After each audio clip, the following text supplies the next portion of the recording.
चलो स्टार्ट करते हैं हम लोग। ठीक है, सिंधु सभ्यता का आज 5वां क्लास है। इससे पहले हम लोग देखे थे सिंधु स्थल का और उसका नामकरण, विस्तार, क्षेत्र, काल का निर्धारण, ठीक है, आदि पढ़े थे। आज जो पढ़ेंगे हम लोग सिंधु सभ्यता का, इसकी विशेषताएं। विशेषताएं में भी 3 विशेषताएं हो गया है। सामाजिक विशेषताएं, नगर नियोजन की विशेषताएं और धार्मिक विशेषताएं। चौथा जो विशेषताएं पढ़ेंगे सिंधु सभ्यता का,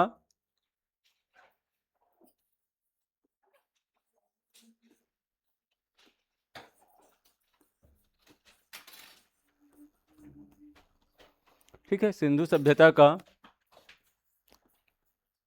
विशेषताएं पढ़ रहे थे ना ये।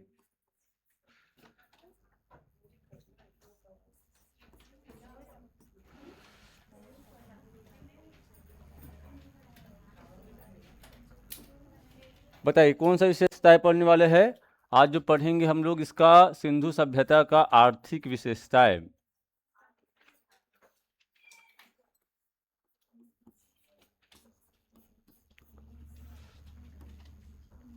ठीक है, यह आर्थिक विशेषताएं या आर्थिक जीवन हो जाएगा।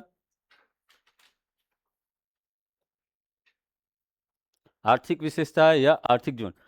आपका क्या नाम है, पहले भी आती थी ना आप, क्या नाम है आपका? राशि। कितने दिन से कहाँ गई थी राशि? घूमने चली गई थी। अच्छा, चलो विशेषताएं देखते हैं, आर्थिक विशेषताएं। हम्म।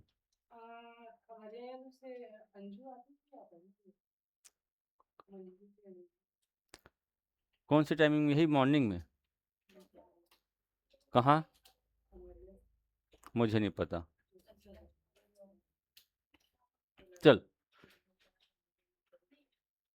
देखिए, बात करते हैं हम लोग, जो इतनी बड़ी सभ्यता थी, इतनी बड़ी सभ्यता थी, ठीक है, उसका आर्थिक आधार कुछ ना कुछ रहा होगा ना ये। तो इस सभ्यता का हम बात करते हैं, यहाँ पर कृषि भी होता था, पशुपालन भी होता था और व्यापार भी होता था। और इस सभ्यता की सबसे प्रमुख आर्थिक विशेषताएं थी यहाँ की क्या? व्यापार था। हाँ, इस सभ्यता का सबसे प्रमुख व्यवसाय भी क्या था? व्यापार ही था। व्यापारी थे इन लोग मुख्य रूप से। अब ऐसा नहीं कि इन लोग कृषि नहीं करते थे, कृषि भी करते थे और पशुपालन भी करते थे। ठीक है, तो इसके अंतर्गत आर्थिक विशेषताएं के अंतर्गत हम लोग क्या देखेंगे? ठीक है,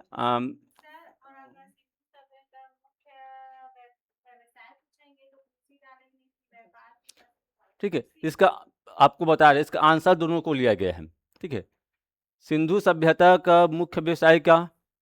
तो ना, हाँ, एक इसको लिया गया है, व्यापार वाणिज्य को लिया गया है।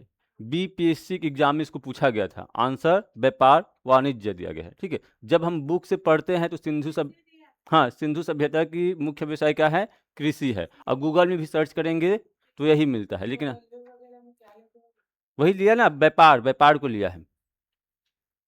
चलो सबसे पहले बात करते कृषि ना, ये सिंधु सभ्यता की जो कृषि।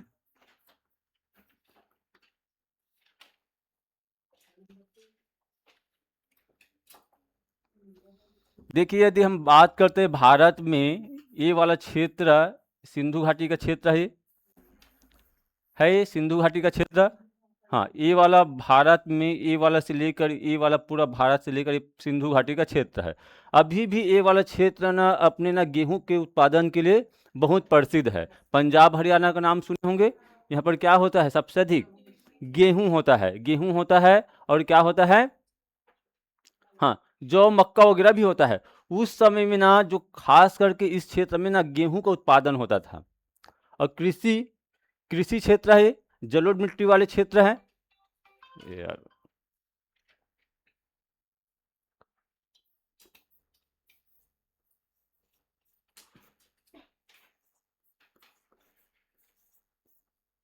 सिंधुवासी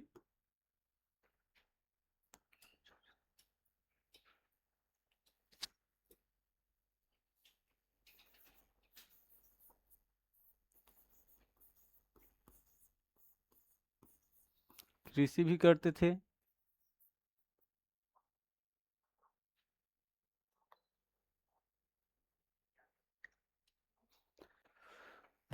ये कृषि भी करते थे, मतलब इसे इसे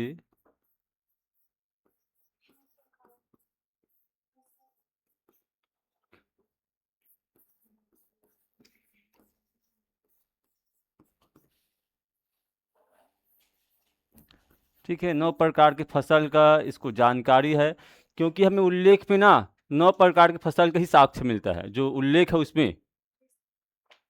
और कौन कौन सा फसल है उसको देख लेते हैं प्रमुख रूप से। ये 9 प्रकार में प्रमुख कौन है? ठीक है, प्रमुख फसल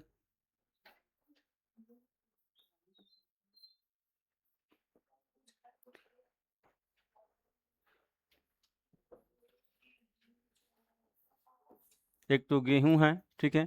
और ये वाला क्षेत्र को यदि देखते हैं तो गेहूं उत्पादन का क्षेत्र है। गेहूं जो भी इसका प्रमुख फसल था। और किसका साक्ष्य मिला था? कपास का मिला हुआ है, ठीक है। सिंधुवासी दुनिया में प्रथम व्यक्ति है जिसने सबसे पहले कपास का उत्पादन किया। इसके अलावा सरसों का नॉलेज है इन लोग को। तिल का भी साक्ष्य मिला हुआ है।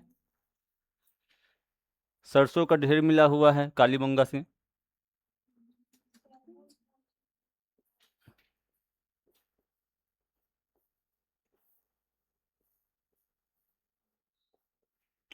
तरबूज है, खरबूज है।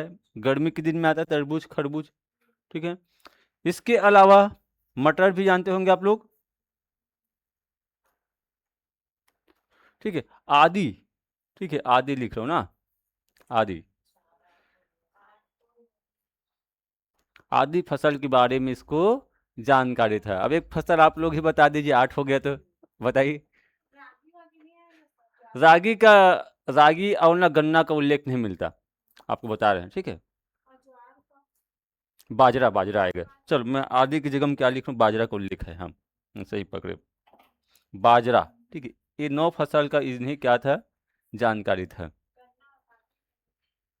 ठीक है। मुझे पता नहीं, फिर आदि लिख दिए थे यार, इसमें क्या है। हाँ, एक भूल गए थे मैं, ठीक है। अच्छा, बात करते हैं सिंधुवासी का मुख्य खाद्यान्न फसल क्या, तो क्या हो जाएगा? हाँ, गेहूं। और जो इसका ना मुख्य खाद्यान्न फसल था, क्या? ये दोनों, हाँ, मुख्य खाद्यान्न फसल था ये।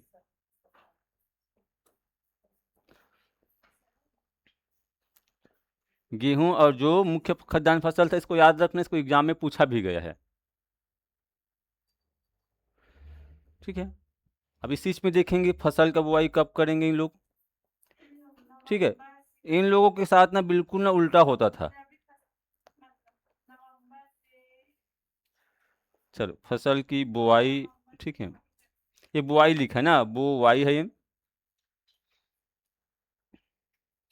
यदि हम देखते हैं इस सिंधु नदी के आसपास में सिंधु घाटी सभ्यता का क्या हुआ था, विकसित हुआ था, ठीक है। पूरा ये नदी वाले क्षेत्र है, पंचनद या सप्त सिंधु प्रदेश, सतलज, चिनाव, झेलम, ब्यास वगैरह नदी है, ठीक है। इधर से भी एक काबुल नदी आती है। और यहाँ पर छोटे छोटे मानहर नदी, लूनी नदी, छोटा छोटा नदी है यहाँ पर। ये सभी आपका ना क्या है, नदी वाला क्षेत्र है, ठीक है। तो इन लोग ना वर्षा ऋतु में फसल नहीं बोते थे, क्योंकि ये वाले क्षेत्र में बाढ़ अधिक आता था और प्राचीन समय में वर्षा अधिक होता था, ठीक है। जैसे कि हम लोग क्या करते हैं, धान बोते हैं तो कौन से महीना में बोते हैं? जून और जुलाई में बोते हैं, और अक्टूबर नवंबर में काटते हैं।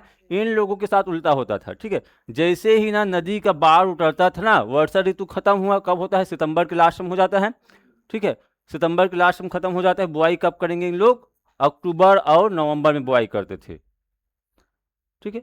तो बुआई क्या हो जाएगा? अक्टूबर, हाँ, अक्टूबर नवंबर में बुआई करते थे इन लोग। और एक फसल का सीजन लगभग 4 महीना का होता है, तो कटाई कब होगा ये फसल की कटाई?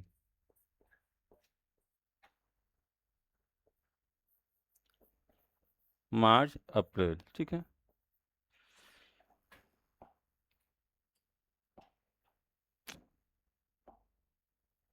ये कटता कटता कट गया। मार्च अप्रैल में कटाई कर रहे हैं।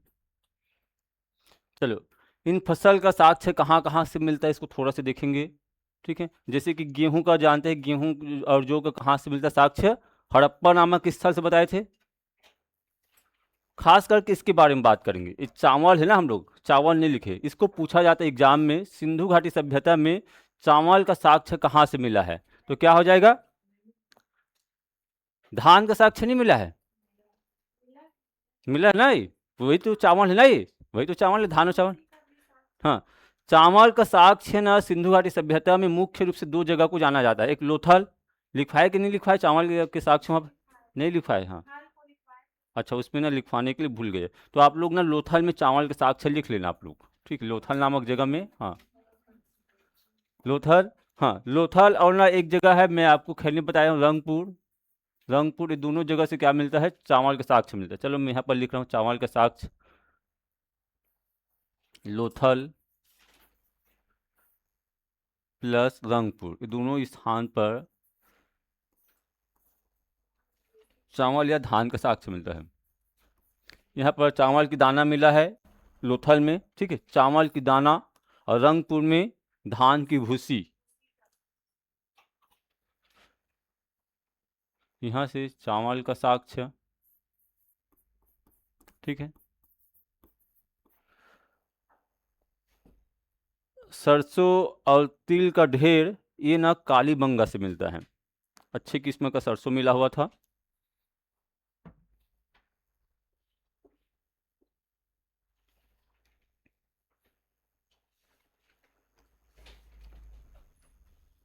ठीक है, और किसका बात करते हैं, तरबूज, खरबूज, मटर, कपास, हाँ कपास के बारे में बात करेंगे, ठीक है। यदि हम कपास के बारे में बात करते हैं, ठीक है, ये मोहनजोदड़ो ना, ये मोहनजोदड़ो से क्या मिलता है, कपास का साक्ष्य मिलता है। किसका मिलता है, कपास का। अब किस प्रकार मिलता है बताइए मोहनजोदड़ो में। हम लोग एक योगी पढ़े थे, याद है ना, एक योगी पढ़े थे जिसमें वो दुपट्टा लगाया हुआ है, ठीक है, कॉटन का। इसके अलावा मोहनजोदड़ो से एक चाकू मिला हुआ था, और चाकू सूती कपड़ा से लिपटा हुआ था, तो दोनों जगह से क्या मिलता है, कपास का ये साक्ष्य मिलता है। एक ही जगह है दोनों, कपास के साक्ष्य मिलता है, देखिए मोहनजोदड़ो से।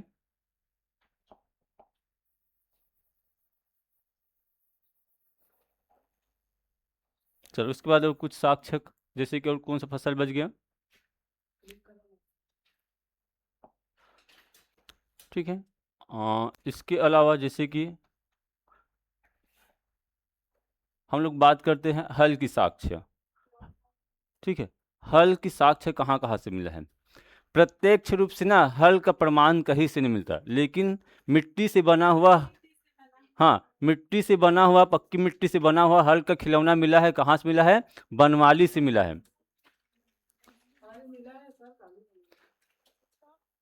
हल कुंड है वो, ठीक है, जुते हुए खेत का प्रमाण मिलता है, तो मैं यहाँ पर लिखूंगा हल, ठीक है, हल।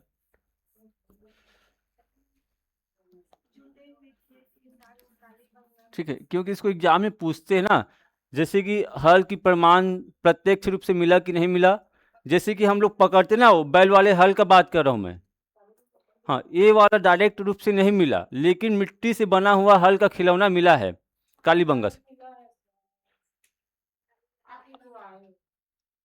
प्रत्यक्ष रूप से हल का साक्ष्य नहीं मिलता, वो तो प्रत्यक्ष रूप से हो गया क्या, वो तो नमूना है ना एक प्रकार का, ठीक है, हाँ नमूना है। मैं आपको बोला भाई रापा चाहिए, मतलब ऐसा पकड़ने वाला रापा, अब ऐसा नहीं कि पेन में बना दिए रापा वो ओरिजिनल रापा है,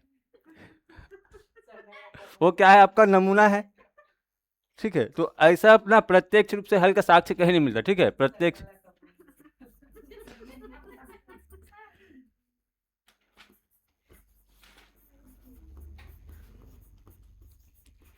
साक्ष्य नहीं, ठीक है, प्रत्यक्ष रूप से हल का साक्ष्य नहीं, लेकिन, लेकिन करके लिखेंगे, लेकिन जूते, लेकिन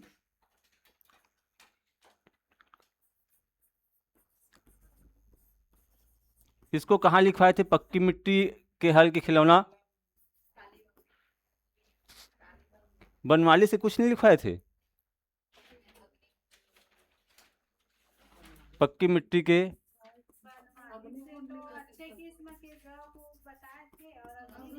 बता रहे हैं, ठीक है, लिखिए पक्की मिट्टी के हल के खिलौना।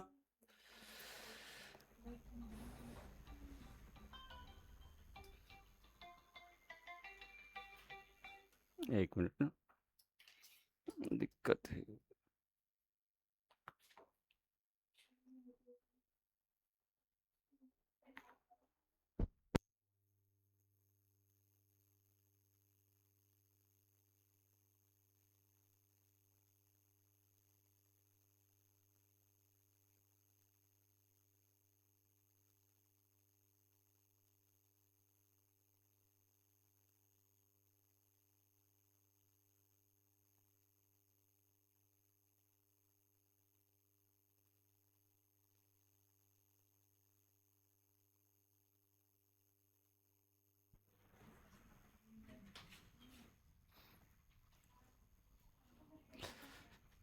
चलो मैं यहाँ पर लिखा हूँ पक्की मिट्टी का हल का खिलौना।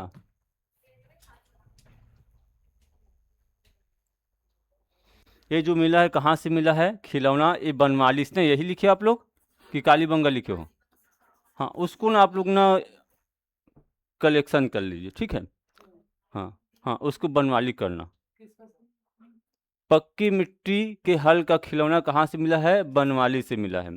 वो कालीबंगा के स्थान पर इसको ये करना। कालीबंगा में भी कुछ हल का ये प्रूफ मिला हुआ है, ठीक है। हाँ ठीक है, ये है, तो उसको आप लोग कलेक्शन कर लीजिए। ये हो जाएगा पक्की मिट्टी के हल का खिलौना कहाँ? बनमाली। और जूते हुए खेत का साक्ष्य यही यहाँ पर भी लिख देते हैं, ठीक है। मतलब ये हमें प्रमाण चलता है कि इन लोग को हल के बारे में नॉलेज था और खेत का जुताई करते थे। जूते हुए खेत का साक्ष्य,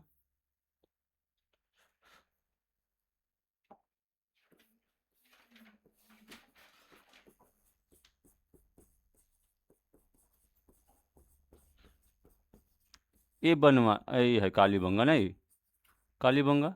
तो इस प्रकार हो जाएगा, ये क्या हो जाएगा? पक्की मिट्टी के हल का खिलौना कहाँ से? ठीक है। और जूते हुए खेत का साक्ष्य, चावल का साक्ष्य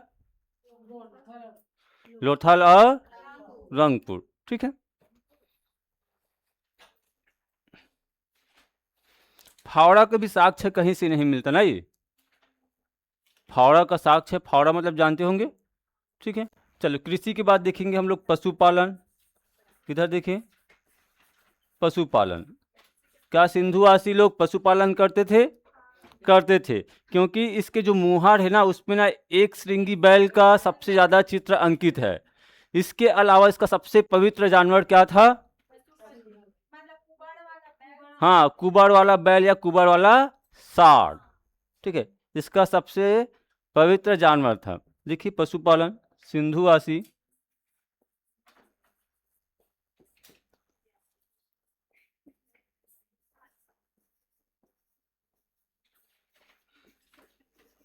पशु का प्रयोग, पशु का प्रयोग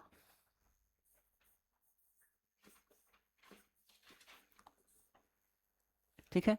इन लोग ना पशु का प्रयोग परिवहन के रूप में करते थे और भोजन के रूप में। भोजन मतलब क्या हो जाएगा? मांस। पशु का प्रयोग परिवहन व, हाँ तो यही तो हो गया ना, परिवहन, परिवहन व भोजन के रूप में करते थे।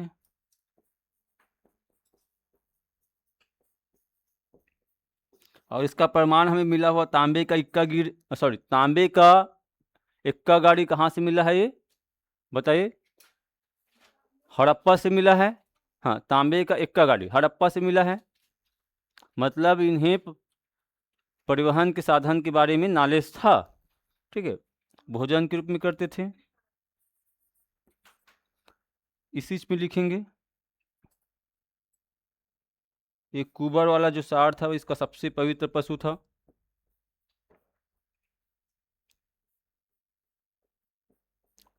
कुबर वाला सांड नहीं,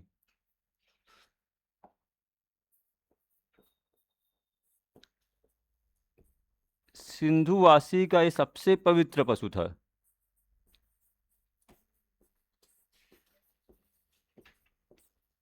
ठीक है। अब भारत के इतिहास में देखा जाए तो पशु पूजा, वृषभ पूजा की प्रथम साक्षर सिंधु घाटी सभ्यता से ही मिलता है। कहाँ से मिलता है? हाँ, सिंधु घाटी सभ्यता से ही प्रारंभ होता है। इसके बाद देखिए यहाँ पर लिखेंगे एक श्रृंगी बैल।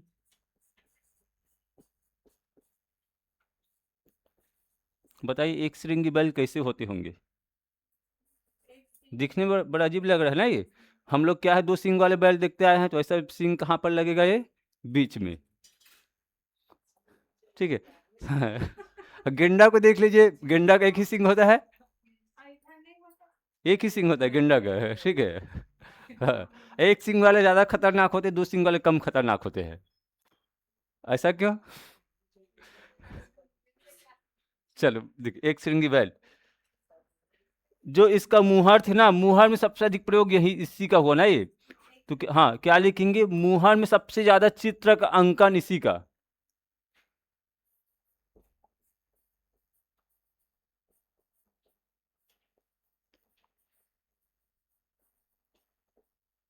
मुहर में सबसे अधिक चित्रांकन इसी का मिलता है। ठीक है। सिंधुवासी को कुत्ते, बिल्ली, ठीक है, बंदर, गिलहरी, ये सबका नॉलेज था। वह कौन सा पशु है जो सिंधुवासी को नॉलेज नहीं? मतलब नॉलेज था लेकिन उसका कहीं भी उल्लेख नहीं। हाँ, तो क्या हो जाएगा? गाय के बारे में बात करेंगे। गाय, एक और है नहीं नहीं, शेर है, शेर। हाँ, शेर का। ठीक है, इसका भी नॉलेज है लेकिन इसका जो मुहर है ना, उसका उल्लेख नहीं किया गया है। और एक चीज़ और है, जैसे कि हाथी और घोड़ा को इन लोग ना पालतू नहीं बनाए थे। इसी में लिखेंगे एक श्रृंगी बैल के बाद जो साक्ष्य मिले ना, जैसे कि घोड़े का साक्ष्य कहाँ से मिलता है? सूरकोटा। क्या हुआ दुर्गा? चित्रांकन। ठीक है, सूरकोटदा, यहाँ से ना घोड़ा का जीवाश्म मिलता है।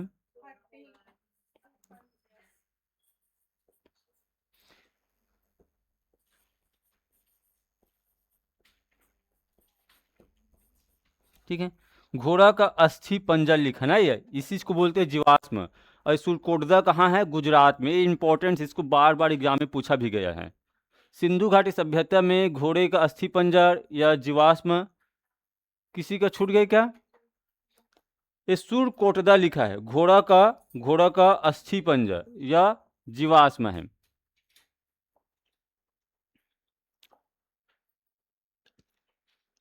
चलो नेक्स्ट करें इसको। चंचल, नंदनी, ऐसे हाथ उठाइए तो समझ में आएगा। बताइए किसका नाम है चंचल? नहीं आई क्या? चंचल, नंदनी और गरिमा। गरिमा, ठीक है। आपका? ज्योति। आपका? ज्योति, चित्रेखा, गरिमा, चंचल, नंदनी। ठीक है, और इसको दिमाग में छापना पड़ेगा। हाँ, चलो नेक्स्ट करें इसको। चलो, और कौन कौन सा जानवर का साक्ष्य मिलता है ना, ये हम लोग बात करेंगे इसी पशुपालन के अंतर्गत। यदि देखा जाए, कुत्ते, आप लोग बताना। चलो, कुत्ते बिल्ली का पद चिन्ह की जानकारी कहाँ है?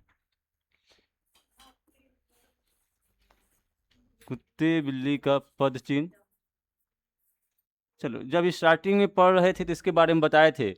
कुत्ते बिल्ली का पीछा करते हुए पद चिन्ह मिला है, वो चिन्ह मिला है ईंट में। ठीक है, कहाँ से? चन्हु दरो। कौन दौड़ा रहा है? किसको दौड़ा रहा है? कहाँ दौड़ा रहा है? हाँ, ठीक है, एक कहाँ से मिला? चन्हु दरो से मिला है। चन्हु दरो।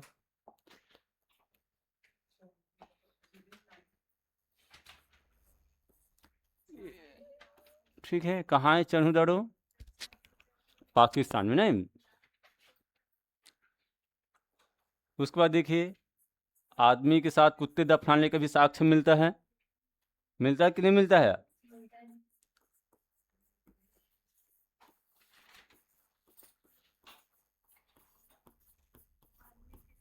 हाँ, आदमी के साथ कुत्ता दफनाने का साक्ष्य प्रमाण मिलता है। कहाँ से मिलता है ये? बताइए, कहाँ से मिलता है ये? कहाँ से मिलता है? रोपड़ से, पंजाब में है ये, पंजाब, यहाँ से मिलता है। एक तो ये है, ठीक है। बात करते हैं अगला जो जानवर है, घोड़ा, घोड़ा और प्लस हाथी, ठीक है। घोड़ा और हाथी को सिंधु आसी ने इसे पालतू जानवर नहीं बनाया। क्या? पालतू जानवर नहीं बनाया घोड़ा और हाथी को। कुछ रीजन रहा होगा, क्योंकि हम लोग भी क्या है, अनुमान लगाते हैं।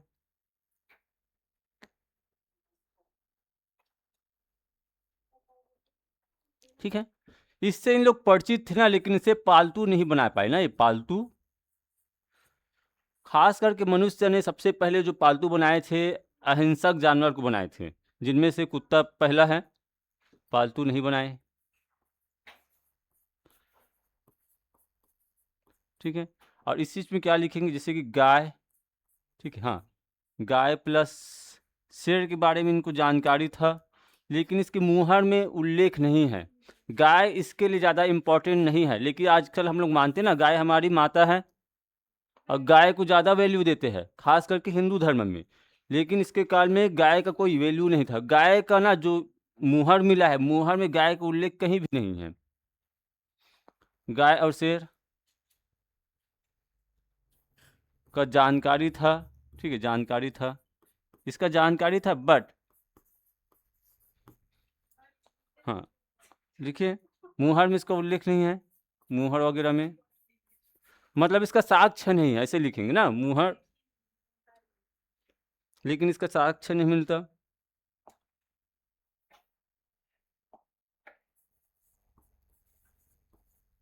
लेकिन साक्ष्य नहीं मिलता।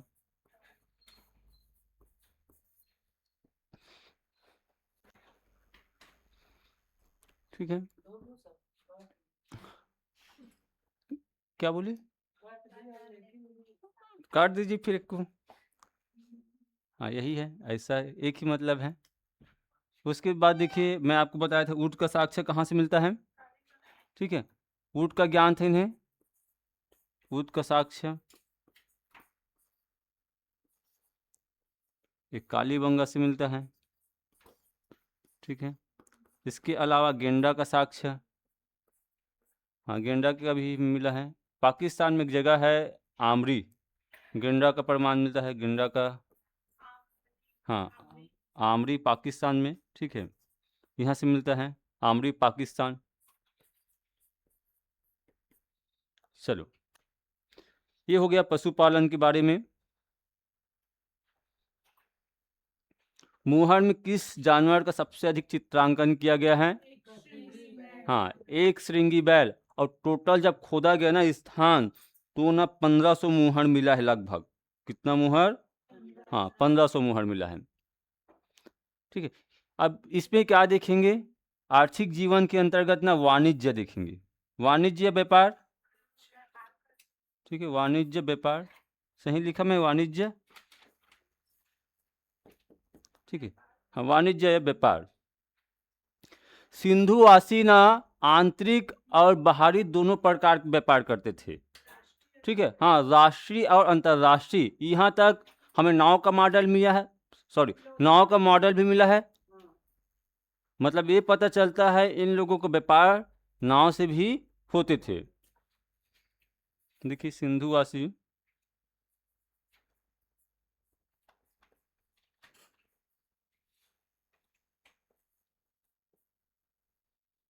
ऐसे लिखेंगे, सिंधुवासी का मुख्य व्यवसाय, हाँ, मुख्य व्यवसाय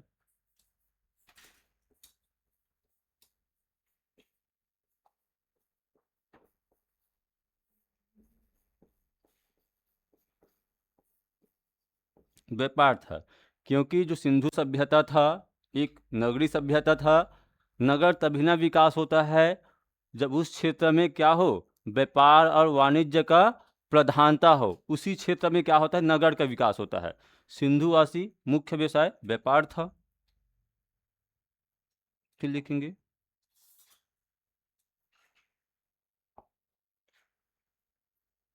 व्यापार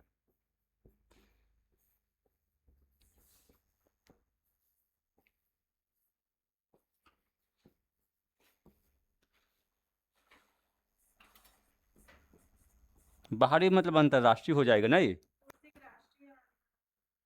ऐसे लिख लीजिए, कोई दिक्कत नहीं है, आंतरिक और बाहरी दोनों होते थे।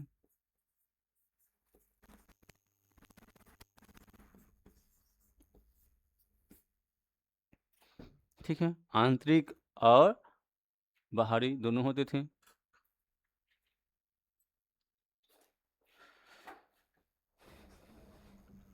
चलो, आंतरिक व्यापार में तो मैं यहाँ पर लिख रहा हूँ आंतरिक व्यापार। ठीक है, थोड़ा सा इसको लिखेंगे क्या क्या होता था आंतरिक व्यापार, किसका किसका होता था आंतरिक व्यापार में। धातु, जो महंगे धातु है उसका, पत्थर, धातु, पत्थर,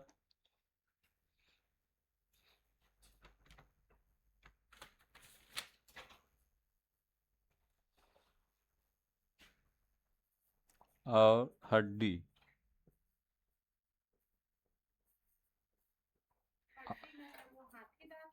नहीं नहीं नहीं, दूसरा इसका भी कुछ बनाते, उसका अलग पढ़ेंगे। और हड्डी का, हाँ ये भी मान सकते हैं, हाथी दांत वाले आदि का। ठीक है, धातु, पत्थर।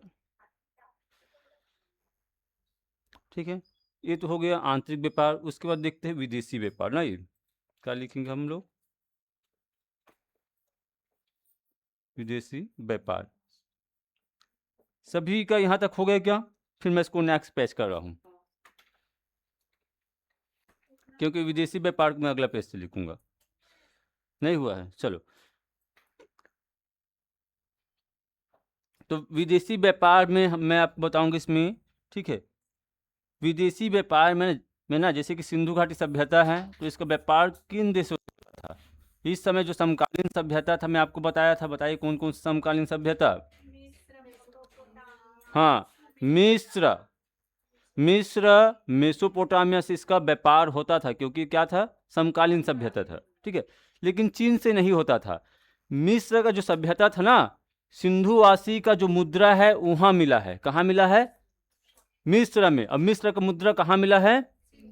हाँ, ऐसा मिला है। उसी प्रकार जो सुमेरियन था या मेसोपोटामिया था उसका मुद्रा भारत में, और भारत का मुद्रा वहां मिला है। इस प्रकार इतिहासकार अनुमान लगाते हैं कि इसका व्यापार यहाँ यहाँ से होता था। देखिए, विदेशी व्यापार पढ़ रहे हैं। चलो, विदेशी व्यापार में तो हम लोग देखेंगे सबसे पहले निर्यात की वस्तु। सॉरी, ऐसे लिखते हैं यार इसको, व्यापार, एक मिनट, व्यापार, ये विदेशी व्यापार, या ऐसे लिखेगा, कहाँ कहाँ से हो रहा है विदेशी व्यापार।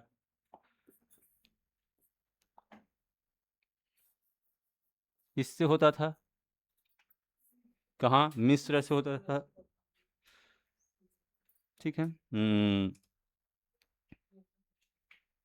सुमेरियन या मेसोपोटामिया, हाँ सुमेरियन। और उस समय, हाँ ईरान, ईरान का ही एक प्राचीन नाम क्या है? हाँ, ईरान का ही प्राचीन नाम फारस है। फारस, ईरान बोला जाए तो दोनों एक ही है ना ये। ठीक है, इससे व्यापार होता था विदेशी व्यापार में।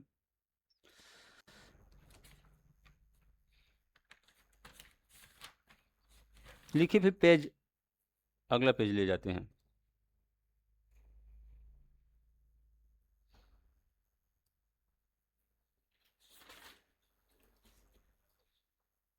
ठीक है, यहाँ ना सुमेरियन में ना हड़प्पा का मुद्रा मिला वहाँ पर ना ये। चलो अगला पेज ले जाते हैं। तो हम लोग क्या देखेंगे व्यापार के अंतर्गत, क्या देखेंगे, निर्यात की वस्तु। जानते होंगे निर्यात की वस्तु हम लोग क्या क्या एक्सपोर्ट करते थे।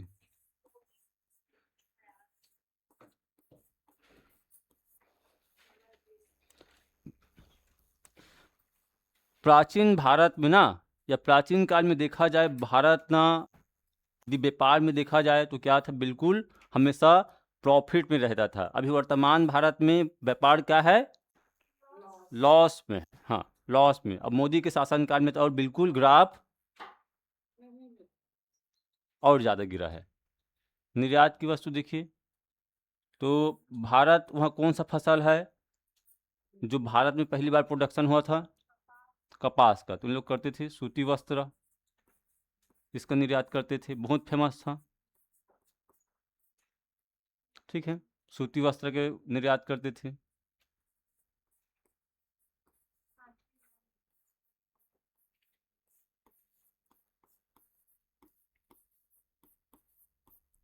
ठीक है, हाथी दांत का पैमाना बता रहे हैं। हाथी दांत की पैमाना ना, मतलब हाथी दांत ना बहुत महंगा रहता है। जितना सोना चांदी का कीमत रहता है उतना महंगा इसका भी रहता है। हाथी का दांत पता नहीं क्या बनता है, आप लोग बताइए क्या बनता है हाथी दांत का, लेकिन बहुत महंगा रहता है। ठीक है, इसका तस्करी भी करते हैं, इसका तस्करी भी किया जाता है। हाथी दांत का पैमाना,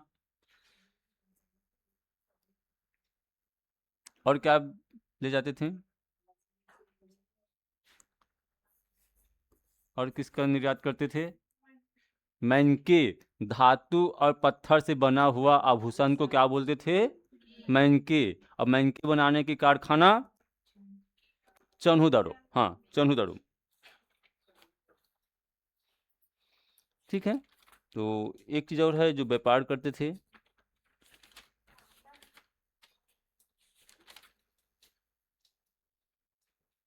शिप जानते होंगे किसको बोलते हैं,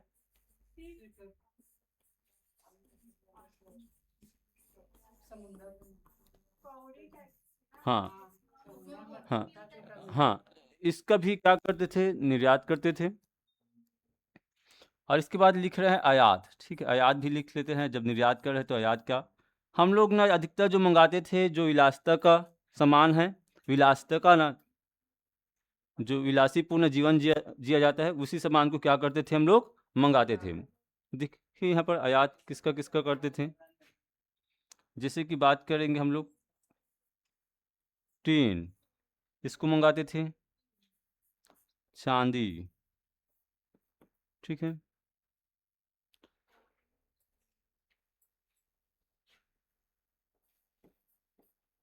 सोना, इसको मंगवाते थे। अच्छा, टिन कहाँ से मंगवाते थे, तो हम लोग, हाँ, ये जो मंगाते थे, अफगानिस्तान, ईरान, हाँ यहाँ से भी ज़्यादा था, छत्तीसगढ़ से भी ज़्यादा था। जब, ठीक है, छत्तीसगढ़ से भी, बस्तर से भी यहाँ सिंधु घाटी में टीन जाता था। आपको उसको बताएंगे जब, ठीक है, जब बड़ा बुक पढ़ोगे तो समझ में आएगा। चांदी भी सेम हो जाएगा ना, ये चांदी भी कहाँ से, अफगानिस्तान ईरान से ही मंगाते थे। ठीक है, और सोना को भी क्या हो जाएगा, सेम है, अफगानिस्तान और ईरान है। लेकिन इसमें एक चीज़ और प्लस करना, अभी वर्तमान में सोना कहाँ होता है, ठीक है, कर्नाटका में एक खदान है जिसको कोलार की खदान बोलते हैं ना, ये कोलार की खदान, या इसी को बोलते हैं मैसूर भी बोल देते हैं। मतलब जो इन लोग सोना मंगाते थे, अफगानिस्तान से भी मंगा रहे हैं और ईरान से भी मंगा रहे हैं। और प्लस इसमें क्या करोगे, दक्षिण भारत लिखना, दक्षिण भारत, या मैसूर भी लिख सकते हो, यहाँ से मंगाते थे।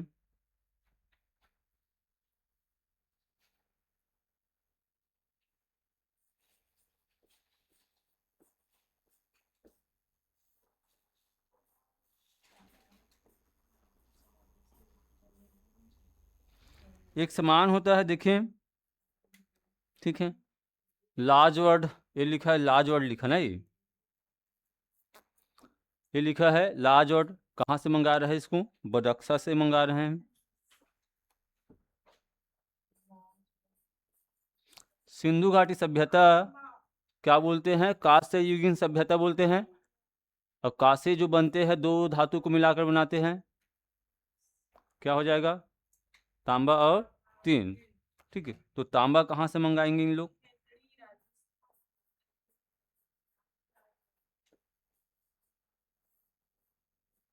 खेतरी राजस्थान अभी भी अपने तांबा के प्रोडक्शन के लिए फेमस है, खेतरी राजस्थान। तो ये प्रमुख आयात की वस्तु है ना ये। इसके अलावा और बहुत सारा है, आप प्रमुख रूप से इसको याद रखना आयात की वस्तु में।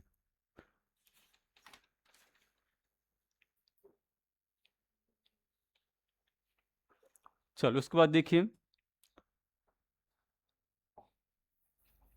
व्यापार के माध्यम क्या रहा होगा, बताइए। बात करते हम लोग यदि व्यापार की माध्यम, व्यापार तो हो रहा है, ठीक है। क्या चेक में करते थे कि कैश में करते थे, ठीक है। कि डॉलर में करते थे कि रुपया में करते थे लोग, पैसा में करते थे, ठीक है। वही को बात करें, व्यापार का माध्यम।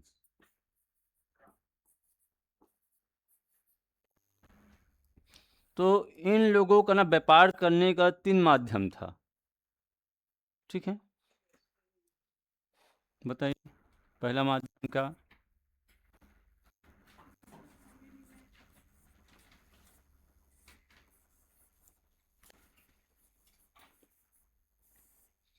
पहला माध्यम का वस्तु विनिमय, वस्तु का अदला बदली करना, ठीक है। या इसी को बोलेंगे एक्सचेंज करना, यही क्या होता है, वस्तु विनिमय होता है, ठीक है। पहले भी चलता था, आप लोग देखे भी होंगे। पहले हमारे यहाँ क्या होता था ना, कोई भी काम करने के लिए मजदूर लोग काम करने के लिए जाते थे तो उसको ना पैसा ना देकर क्या देते थे, अनाज देते थे, धान नहीं तो गेहूं देते थे। आप लोग देखे कि नहीं देखे, ऐसे नहीं जानती है, ठीक है। अभी भी तो छुही वाले काम तो अभी भी करते हैं, ठीक है। तो एक समय क्या होता था ना, हम लोग जब छोटे छोटे थे तो खेत में सिला बीनने के लिए जाते थे, ठीक है। अब सिला बीनने के लिए गए तो इतना धान मिल गया तो क्या खाएंगे उसका, खाओ, कौन सा खाओ खाएंगे, ठीक है। हाँ मुर्गा, जितना धान उतना मुर्गा, है ना ये छत्तीसगढ़ का स्पेशल डिश, ठीक है। वस्तु विनिमय था। उसके बाद देखिए जो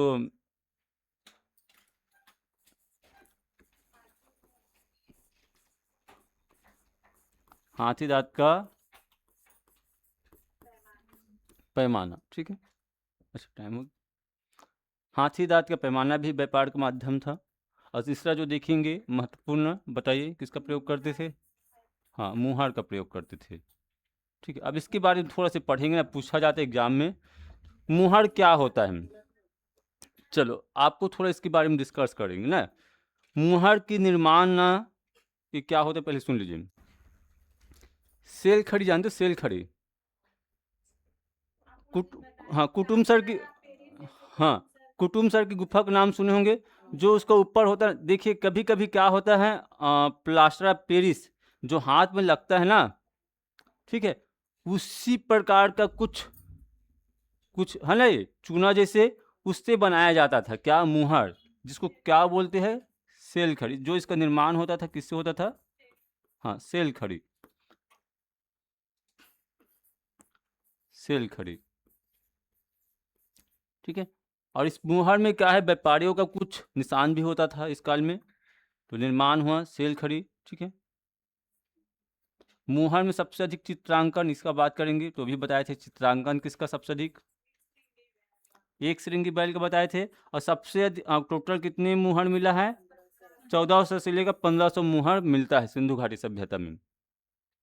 और जो मैं आपको बताया था ना, जो पशुपतिनाथ का मूर्ति मिला है वो मुहर में ही बना है। और जो मुहर का आकार होता था कैसा होता था, बेलनाकार, इसको बेलनाकार भी बनाते थे, ठीक है। बेलनाकार मुहर होता था, इसको आयताकार भी बनाते थे।